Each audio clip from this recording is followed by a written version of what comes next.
बिस्मिल्लाहिर्रहमानिर्रहीम। मैं हूं मोहम्मद यूनुस चौधरी, अपने यूट्यूब चैनल पर आपकी खिदमत में हाज़िर हूं। वज़ीर आज़म पाकिस्तान मियाँ मोहम्मद शहबाज शरीफ की तरफ से ग्रैंड नेशनल डायलॉग की दावत देने को हर तरफ से पसंद किया जा रहा है। मुफक्किरीन, मुफस्सिरीन और सियासी समझबूझ रखने वाले तमाम हलकों ने इनकी इस दावत को खुशी का इजहार करते हुए इनकी तरफ से इस इक़दाम की तारीफ़ की है और कहा है कि यही एक तरीका है जिससे पाकिस्तान के मसाइल और मुश्किलात से निकला जा सकता है। वज़ीर आज़म की तरफ से ये भी कहा गया है कि तमाम स्टेक होल्डर्स इस बातचीत में शामिल हों ताकि मिल बैठकर उन वजूहात को तलाश करें जिनकी वजह से हम मुश्किलात का शिकार हैं। बातचीत से ही हम सब मिलकर आगे बढ़ सकते हैं।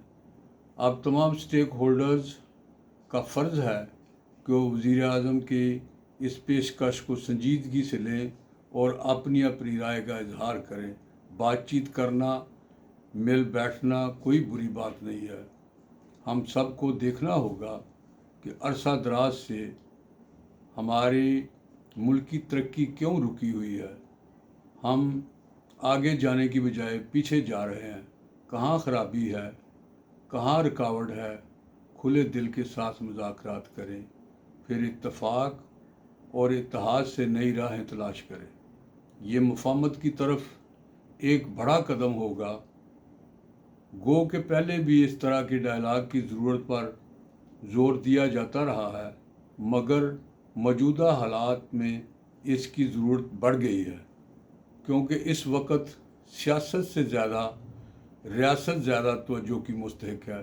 लिहाजा तमाम स्टेक होल्डर्स को चाहिए कि वो अपनी तमाम तर सलीतों को बूरकार लाते हुए खुले दिल से इस बातचीत में हिस्सा लें। और ग्रामीण का हज़रात, ये बातचीत उस वक़्त तक जारी रहनी चाहिए जब तक इसका मंतकी हल ना निकल आए। अब वज़ीर आज़म साहब को मज़ीद आगे बढ़ते हुए तमाम स्टेक होल्डर्स को दावत दे देनी चाहिए। अल्लाह हम सब का हामी व नासर हो। बहुत शुक्रिया। चला रहा हूँ।